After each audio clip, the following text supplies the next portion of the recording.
سورۃ انا آتیناک الکوثر، وقال ابن عباس شانئک عدوک۔ شانئک کا معنی کیا ہے؟ عدو، دشمن، اور شان سے مراد یہاں نبی صلی اللہ علیہ وسلم کا دشمن ہے، اس سے مراد عاص بن وائل، ابو جہل یا عتبہ ہے۔ لیکن عام معنی یہ کہ قیامت تک جتنے بھی لوگ رسول اللہ صلی اللہ علیہ وسلم کے دشمن ہیں، چاہے وہ آپ کے دور میں تھے یا بعد میں آئے، وہ سب انجام کے اعتبار سے خائب و خاسر ہیں، نامراد ہیں۔ حدثنا آدم حدثنا شیبان حدثنا قتادہ عن انس رضی اللہ عنہ قال لما عرج بالنبی صلی اللہ علیہ وسلم الی السماء، جب معراج پر لے جایا گیا رسول اللہ صلی اللہ علیہ وسلم کو آسمان کی طرف، قال تو آپ نے فرمایا اتیت علی نہر، میں ایک ایسی نہر کے پاس آیا، حافتاہ اس کے کنارے قباب اللؤلؤ مجوفا، کہ وہ قبے تھے خالدار موتی کے، چھوٹے چھوٹے جیسے گنبد سے بنے ہوئے ہوتے ہیں نا۔ فقلت ما ھذا یا جبریل، میں نے پوچھا یہ کیا ہے جبریل؟ قال ھذا الکوثر، فرمایا یہ ہے نہر کوثر جو انا آتیناک الکوثر کے پس منظر میں ہے۔ حدثنا خالد بن یزید الکاہلی حدثنا اسرائیل عن ابی اسحاق عن ابی عبیدہ عن عائشہ رضی اللہ عنہا قال، کہتے ہیں سألتھا، میں نے ان سے پوچھا، ان قولہ تعالی، اللہ تعالیٰ کے اس فرمان کے بارے میں، انا آتیناک الکوثر، کہ انا آتیناک الکوثر کا کیا معنی ہے، الکوثر کیا ہے؟ قالت نہر، کہنے لگی یہ نہر ہے، اعطیہ نبیکم صلی اللہ علیہ وسلم، جو تمہارے نبی صلی اللہ علیہ وسلم کو دی گئی، شاطئاہ علیہ در مجوف، شاطئاہ اس کے دونوں کنارے، علیہ ان پر، در موتی ہیں، مجوف خولدار یعنی اندر سے کھوکھلے، آنیتہ اس کے برتنوں کی تعداد کا عدد النجوم، ستاروں کی گنتی کے برابر ہے۔ ستارے کتنے ہیں گن سکتے ہیں؟ انگنت۔ رواہ زکریا و ابو الاحوص و مطرف عن ابی اسحاق۔ تو انا آتیناک الکوثر کا معنی کیا ہے؟ بلا شبہ ہم نے آپ کو کوثر عطا کی۔ حدثنا یعقوب بن ابراہیم حدثنا حشیم حدثنا ابو بشر عن سعید بن جبیر عن ابن عباس رضی اللہ عنہما انہ قال فی الکوثر هو الخیر الذی اعطاہ اللہ ایاہ، کہ کوثر وہ خیر ہے جو اللہ نے آپ کو عطا کی۔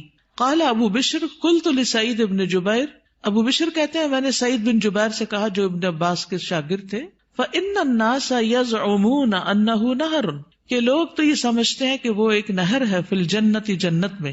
فقال سعید، تو سعید کہتے ہیں النہر الذی فی الجنت، کہ وہ جنت والی جو نہر ہے، من الخیر اس خیر میں سے ہے، الذی آتاہ اللہ ایاہ جو اللہ تعالیٰ نے آپ کو عطا کی۔ تو کوثر کا لفظ جو ہے یہ لغوی اعتبار سے کثرت سے ہے، اس سے مراد خیر کثیر ہے، جیسے کہ آگے ابن عباس کہتے ہیں، اور اس میں دوسرے معنی بھی آ جاتے ہیں، جیسے جنت میں نہر کوثر وہ اسی خیر کثیر کا حصہ ہے، یعنی خیر کثیر عمومی لفظ ہے اور پھر اس کی مثالیں ہیں جیسے نہر اور حوض وغیرہ۔ اسی طرح حوض کوثر کو بھی اس کا مصداق بتایا گیا ہے۔ اہل ایمان جنت میں جانے سے پہلے رسول اللہ صلی اللہ علیہ وسلم کے دست مبارک سے اس کا پانی پیئیں گے۔ اس حوض میں پانی جنت والی نہر سے آ رہا ہوگا، اس طرح تطبیق ہو جاتی۔ یعنی اگر کوئی یہ کہے کہ کوثر کا معنی کیا ہے، تو عمومی لغوی معنی کیا ہے؟ خیر کثیر، اور نبی صلی اللہ علیہ وسلم کو اوور آل خیر کثیر ہی عطا کی گئی تھی۔ اور پھر خصوصی معنی کیا ہے؟ نہر کوثر اور حوض کوثر۔ حوض کوثر میدان حشر میں ہے، جس سے پانی آئے گا کہاں سے؟ نہر کوثر سے، اور نہر کوثر کہاں ہے؟ جنت میں ہے۔ اسی طرح آپ صلی اللہ علیہ وسلم کو دنیا میں جو بلند مقام ملا اور آپ کا ذکر کثیر ہوا اور آپ کو فتوحات نصیب ہوئی، یہ سب بھی خیر کثیر میں شامل ہے۔ دنیاوی اعتبار سے کیا کیا ہے خیر کثیر میں شامل؟ فتوحات، بلند مقام اور ذکر کثیر۔ نہر کوثر کی خوشخبری سن کر آپ صلی اللہ علیہ وسلم بہت خوش ہوئے تھے۔ صحیح مسلم کی روایت ہے، حضرت انس کہتے ہیں کہ ایک دن رسول اللہ صلی اللہ علیہ وسلم ہمارے درمیان تشریف فرما تھے، آپ پر نیند سی طاری ہوئی، پھر آپ نے مسکراتے ہوئے اپنا سر اٹھایا تو ہم نے عرض کیا یا رسول اللہ آپ کس بات پر ہنس رہے تھے؟ تو آپ نے فرمایا مجھ پر ابھی ایک سورت نازل ہوئی، پھر آپ نے بسم اللہ الرحمن الرحیم انا آتیناک الکوثر فصل لربک وانحر ان شانئک ھو الابتر پڑھی، اور فرمایا کہ تم جانتے ہو کہ کوثر کیا ہے؟ تو ہم نے کہا اللہ اور اس کا رسول ہی بہتر جانتے ہیں۔ آپ نے فرمایا بے شک وہ ایک نہر ہے، مجھ سے میرے رب نے اس کا وعدہ کیا ہے، اس میں بہت سی خوبیاں ہیں، وہ ایک حوض ہے جس پر قیامت کے دن میری امت کے لوگ پانی پینے کے لیے آئیں گے۔ تو حوض کوثر کیا ہے، اس کی ڈسکرپشن کے بارے میں کچھ احادیث ہمیں ملتی ہیں۔ ہم میں سے ہر مسلمان حوض کوثر کا ذکر تو کرتا ہی رہتا ہے یا سنتا ہی رہتا ہے، لیکن اس کی بہت سی ڈیٹیلز ہمیں نہیں معلوم، تو ان کو ذرا دہرا لیتے ہیں۔ رسول اللہ صلی اللہ علیہ وسلم نے فرمایا میرے حوض کے دونوں کناروں کے درمیان اتنا فاصلہ ہے جتنا مدینہ اور صنعاء کے درمیان ہے، پھر اسی طرح یہ سطح زمین پر بہتی نہر ہے، اندر کھڈوں میں نہیں ہے۔ رسول اللہ صلی اللہ علیہ وسلم نے فرمایا مجھے کوثر عطا کی گئی، وہ ایک نہر ہے جو گویا کہ سطح زمین کے اوپر بہتی ہے۔ حوض کوثر کی مٹی جو ہے، آپ نے فرمایا میں نے اپنا ہاتھ اس کی مٹی میں ڈال کر دیکھا تو وہ خالص کستوری کی تھی، یعنی خوشبودار، اس میں کنکریاں بھی ہیں اور وہ اس کے موتی تھے، یعنی سطح پر ہوتی ہے نا کنکریاں پانی کی سطح پر، تو وہ موتی تھے۔ جنت سے آنے والے سونے اور چاندی کے 2 پرنالے ہیں جو اس میں گرتے ہیں، اس صحیح ترغیب و ترغیب سے، یعنی 2 پرنالے جو جنت سے پھوٹتے ہیں، ایک چاندی کا اور ایک سونے کا، وہ اس حوض میں گرتا ہے۔ حوض پر سونے اور چاندی کے برتن ہیں۔ اللہ کے نبی صلی اللہ علیہ وسلم نے فرمایا تم دیکھو گے کہ حوض کوثر پر سونے چاندی کے آبخورے ہوں گے جن کی تعداد آسمان کے ستاروں کی برابر ہے یا ان سے زیادہ بھی روایت میں آتا ہے، اور پھر وہ برتن جنت کے برتنوں میں سے ہوں گے۔ کسی نے عرض کیا یا رسول اللہ حوض کے برتن کس طرح کے ہوں گے؟ آپ نے فرمایا اس ذات کی قسم جس کے ہاتھ میں میری جان ہے، اس کے برتن آسمان کے ستاروں سے بھی زیادہ ہوں گے، ستارے بھی ایسی اندھیری رات کے جس میں بالکل بادل نہ ہو، پھر وہ برتن جنت کے برتنوں میں سے ہیں، اس کا پانی ٹھنڈا میٹھا اور خوشبودار ہے۔ رسول اللہ صلی اللہ علیہ وسلم نے فرمایا میرا حوض عدن اور عمان کے درمیانی فاصلے جتنا ہے، حوض کا پانی برف سے زیادہ ٹھنڈا، شہد سے زیادہ میٹھا، مسک سے زیادہ خوشبودار، اس کے آبخورے آسمان کے ستاروں کے برابر ہیں، اور ایک جگہ دودھ سے زیادہ سفید بھی آتا ہے۔ آئس کریم کیا چیز ہے اس کے مقابلے میں؟ جو ایک گھونٹ بھی پی لے گا کبھی پیاسا نہ ہوگا، اس کے چہرے کا رنگ کبھی سیاہ نہ ہوگا۔ سبحان اللہ، یہ تاثیر ہے اس کی۔ دنیا میں کئی ٹوٹکے کرتے رہتے ہیں، یہ کھا لو، وہ پی لو، یہ لگا لو تاکہ رنگ صاف ہو جائے، اس کا ایک گھونٹ پی کر انسان خوبصورت ہو جائے گا۔ اس نہر پر پرندے بھی ہیں، فرمایا ان کو کھانا اس سے بھی زیادہ خوشگوار ہوگا، لیکن کچھ لوگ حوض کوثر سے محروم رہ جائیں گے۔ وہ کون ہیں؟ جو بدعت کرنے والے ہیں، جنہوں نے آپ کے بعد دین کو تبدیل کر دیا۔ آپ فرمائیں گے یہ دور ہو جائیں، دور ہو جائیں۔ یہ ڈسکرپشن پڑھ کے پھر شوق بڑھ جاتا ہے نا، اور سنت پر عمل کا شوق بڑھ جاتا ہے کہ اللہ تعالیٰ ہمیں اور زیادہ سنت کا پابند بنائے تاکہ ہم نبی صلی اللہ علیہ وسلم کے قریب ہو سکیں، آپ کا اتباع کریں۔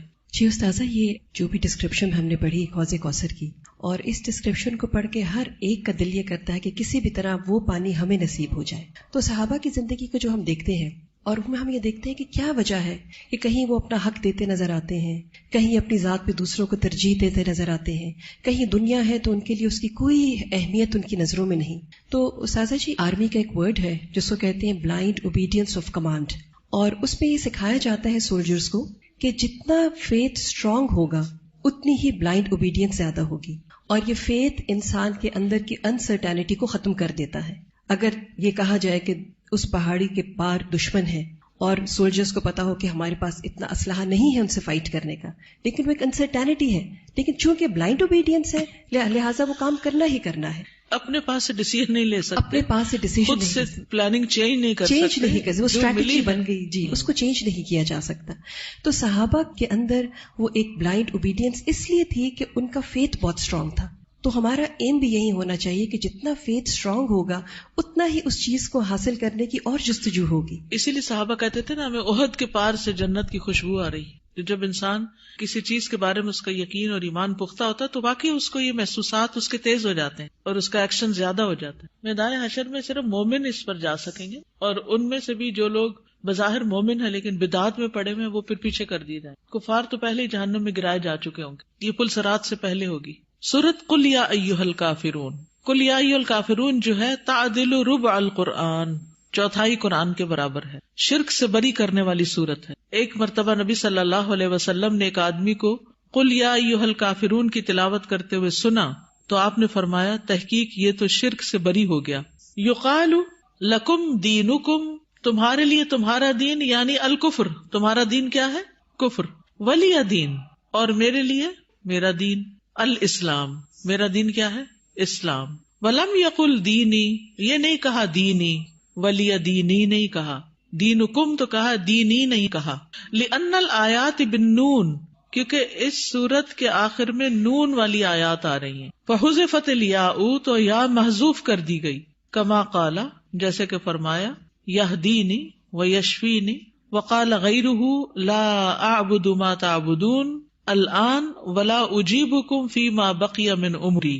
لا اعبد ما تعبدون کا یعنی میں اس وقت بھی جس کو تم پوچھتے ہو نہیں پوچھتا، اور نہ ساری زندگی اس کو پوچھوں گا، یہ مطلب ہے. یعنی الآن اب، ولا اجیبکم فیما بقی من عمری ولا انتم عابدون ما اعبد، اور نہ تم عبادت کرنے والے ہو جس کی میں عبادت کرتا ہوں. وہم الذین، اور وہ لوگ ہیں، قالا کہا، وَلَيَزِيدَنَّ كَثِيرًا مِّنْهُمْ مَا أُنزِلَ إِلَيْكَ مِن رَّبِّكَ طُغْيَانًا وَكُفْرًا، کہ ضرور بڑھا دے گا ان میں سے بہتوں کو جو نازل کیا گیا آپ کی طرف تیرے رب کی طرف سے، سرکشی اور کفر میں. مطلب یہ کہ یہ جو بات ہے نا، کہ کن کافروں کو خطاب ہے جن کے حق میں اللہ تعالیٰ نے یہ بات فرمائی ہے. کون سی بات؟ وَلَيَزِيدَنَّ كَثِيرًا مِّنْهُمْ مَا أُنزِلَ إِلَيْكَ مِن رَّبِّكَ طُغْيَانًا وَكُفْرًا، یعنی وہ کچھ سمجھیں گے نہیں بلکہ کفر اور سرکشی میں بڑھتے جائیں گے. تو ایسے لوگ جو ہیں وہ کبھی بھی ولا انتم عابدون ما اعبد نہیں ہو سکتے. یعنی دو طرح کے لوگ ہوتے ہیں نا، ایک وہ کہ جو کفر پر ہوتے ہیں لیکن جب بات سمجھائی جائے تو سمجھ جاتے ہیں، ایمان لے آتے ہیں.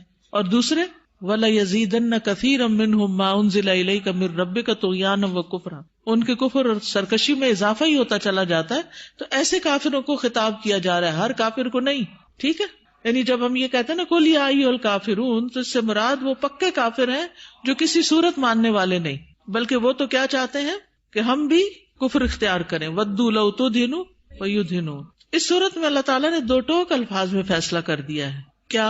کہ مشرکین جو ہیں ان کو ان کے معبود مبارک ہو، اور مسلمان کسی قیمت پر ان کے معبودوں کے آگے نہیں جھک سکتے. یعنی شرک کے معاملے میں کوئی رواداری نہیں ہے. یہاں بھی امام بخاری کوئی مرفوع حدیث نہیں لے کر آئے، لیکن یہ یاد رکھیے کہ رسول اللہ صلی اللہ علیہ وسلم اس سورت کو اور قل هو اللہ کو سنتوں میں پڑھتے تھے. کون کون سی؟ فجر کی اور مغرب کی اور طواف کی. سورت اذا جاء نصر اللہ، سورۃ النصر. حدثنا الحسن بن الربیع حدثنا ابو الاحوص عن الاعمش عن ابی الضحى عن مسروق عن عائشہ رضی اللہ عنہا قالت ما صلی النبی صلی اللہ علیہ وسلم صلاۃ، نہیں پڑھی نماز نبی صلی اللہ علیہ وسلم نے بعد ان نزلت علیہ، اس کے بعد کہ آپ پر یہ سورت نازل ہوئی اذا جاء نصر اللہ والفتح، الا یقول فیہا، مگر آپ اس میں کہا کرتے تھے سبحانک ربنا وبحمدک اللہم اغفر لی، یہ دعا پڑھتے تھے پاک ہے تو اے ہمارے رب اور ساتھ تیری تعریف کے، اے اللہ مجھے بخش دے. کہاں کہاں پڑھتے تھے؟ رکوع اور سجود میں. شابش. حدثنا عثمان بن ابی شیبۃ حدثنا جریر عن منصور عن ابی الضحى عن مسروق عن عائشہ رضی اللہ عنہا قالت کان رسول اللہ صلی اللہ علیہ وسلم یکثر ان یقول فی رکوعہ وسجودہ، کہ نبی صلی اللہ علیہ وسلم کثرت سے کہتے تھے اپنے رکوع اور سجود میں سبحانک اللہم ربنا وبحمدک اللہم اغفر لی. یتأول القرآن، یعنی گویا قرآن کے اس حکم کی تعمیل کرتے تھے.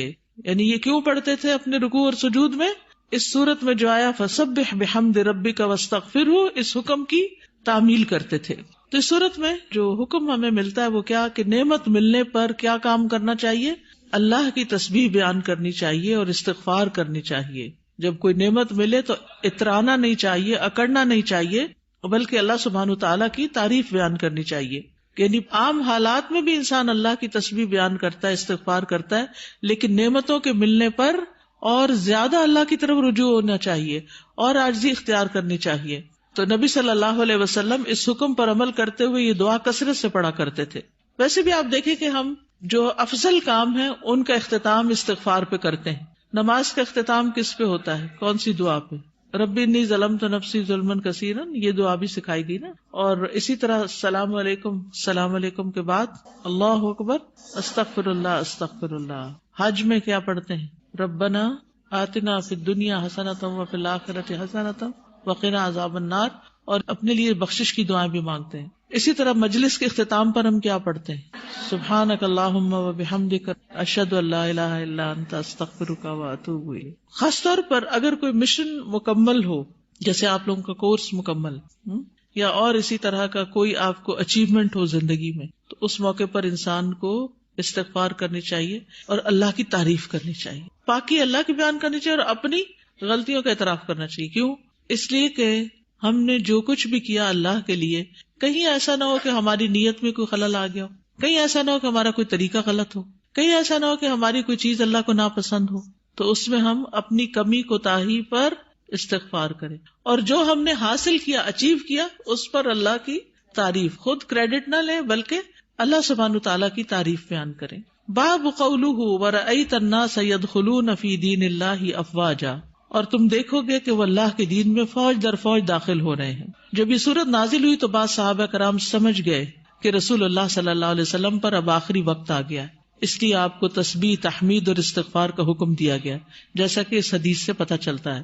حدثنا عبداللہ بن ابی شیبۃ حدثنا عبد الرحمن قال حدثنا سفیان عن حبیب بن ابی ثابت عن سعید بن جبیر عن ابن عباس ان عمر رضی اللہ عنہ سألهم عن قوله تعالی اذا جاء نصر اللہ والفتح قالوا فتح المدائن والقصور. فتح سے مراد شہروں اور محلات کی فتح ہے. قال ما تقول یا ابن عباس، انہوں نے کہا کہ ابن عباس تم کیا کہتے ہو؟ قال اجل، فرمایا موت، او مثل ضرب لمحمد صلی اللہ علیہ وسلم نعیت لہ نفسہ، کہ اس سے مراد حضرت صلی اللہ علیہ وسلم کی وفات ہے یا ایک مثال ہے، گویا آپ کو موت کی خبر دی گئی. نعیت لہ نفسہ. باب قولہ فسبح بحمد ربک واستغفرہ انہ کان توابا، تو اپنے رب کی حمد کے ساتھ اس کی تسبیح کیجیے اور اس سے بخشش مانگیے، یقیناً وہ ہمیشہ سے بہت توبہ قبول کرنے والا ہے. تواب علی العباد، بندوں پر بہت زیادہ مہربان ہے. والتواب من الناس التائب من الذنب، اور لوگوں میں سے تواب کون ہے؟ جو گناہ سے توبہ کرنے والا ہے. حدثنا موسیٰ بن اسماعیل حدثنا ابو عوانہ عن ابی بشر عن سعید بن جبیر عن ابن عباس قال کان عمر یدخلنی مع اشیاخ بدر. یہ حدیث پیچھے گزر چکی ہے. یعنی ابن عباس کہتے ہیں کہ حضرت عمر مجھے بدر کے بزرگوں کے ساتھ اپنی مجلس میں داخل کر لیتے تھے. فکأن بعضهم وجد فی نفسہ، تو کسی نے اس کو محسوس کیا. فقال لما تدخل هذا معنا، اعتراض کیا کہ آپ ان کو ہمارے ساتھ کیوں بٹھا لیتے ہیں. ولنا ابناء مثلہ، ہمارے بیٹے بھی اس کی عمر کے ہیں. فقال عمر، حضرت عمر نے کہا انہ من حیث علمتم، کہ بے شک وہ ان میں سے ہے جن کو تم جانتے ہو. فدعاہ ذات یوم، تو ایک دن حضرت عمر نے ان کو بلایا. فادخلہ معہم، تو ابن عباس کو ان کے ساتھ داخل کر لیا. فما رؤیت انہ دعانی یومئذ الا لیریہم، تو مجھے سمجھ آ گئی کہ مجھے کیوں بلایا گیا، یعنی مجھے بلایا گیا اس دن تاکہ انہیں دکھایا جائے.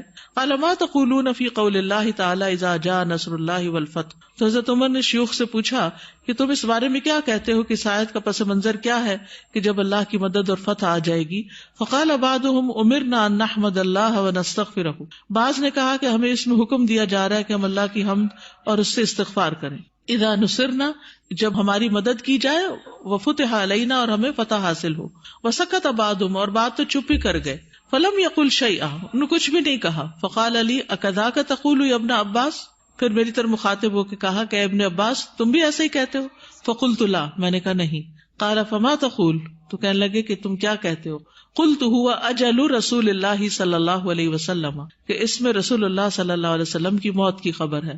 عالمہ لہ، اللہ تعالیٰ نے آپ کو اس کا علم دیا ہے. قال اذا جاء نصر اللہ والفتح وذلک علامت اجلک، فرمایا کہ جب آ جائے اللہ کی مدد اور فتح، یہ علامت ہے آپ کی موت کی. فسبح بحمد ربک واستغفرہ انہ کان توابا، تو اس موقع پر آپ اپنے رب کی حمد کے ساتھ اس کی تسبیح کیجیے اور اس سے استغفار کیجیے، بے شک وہ بہت زیادہ توبہ قبول کرنے والا ہے. فقال عمر ما اعلم منها الا ما تقول، تو عمر کہنے لگے کہ میں بھی نہیں جانتا اس کا کوئی اور مطلب مگر وہی جو تم کہتے ہو. یعنی حضرت ابن عباس کی انہوں نے تائید کی. تو اس سے یہ بڑی خوبصورت بات پتہ چلتی ہے کہ بعض اوقات لوگوں کے اعتراض کا جواب بات نہیں ہوتی، عمل ہوتا ہے. کر کے دکھا دیں. کوئی آپ کو جھوٹا کہتا ہے تو سچا بن کے دکھا دیں. کوئی آپ کو خائن کہتا ہے تو امانت دار بن کے دکھا دیں. کوئی آپ کو گمراہ کہتا ہے تو آپ ہدایت یافتہ بن کے دکھا دیں. ٹھیک ہے، کر کے دکھا دیں. عبید اللہ بن عبداللہ کہتے ہیں مجھے ابن عباس نے فرمایا کیا تجھے معلوم ہے کہ آخری مکمل سورت کون سی نازل ہوئی تھی؟ میں نے کہا اذا جاء نصر اللہ والفتح. آپ نے فرمایا ہاں یہی سورت ہے. نبی صلی اللہ علیہ وسلم کا مشن پورا ہو گیا. اس صورت کے نازل ہونے کے بعد آپ نے سمجھ لیا کہ بعثت کا مقصد پورا ہو چکا اور میں عنقریب دنیا سے جانے والا ہوں. چنانچہ اسی حجۃ الوداع کے موقع پر آپ نے عظیم الشان اجتماع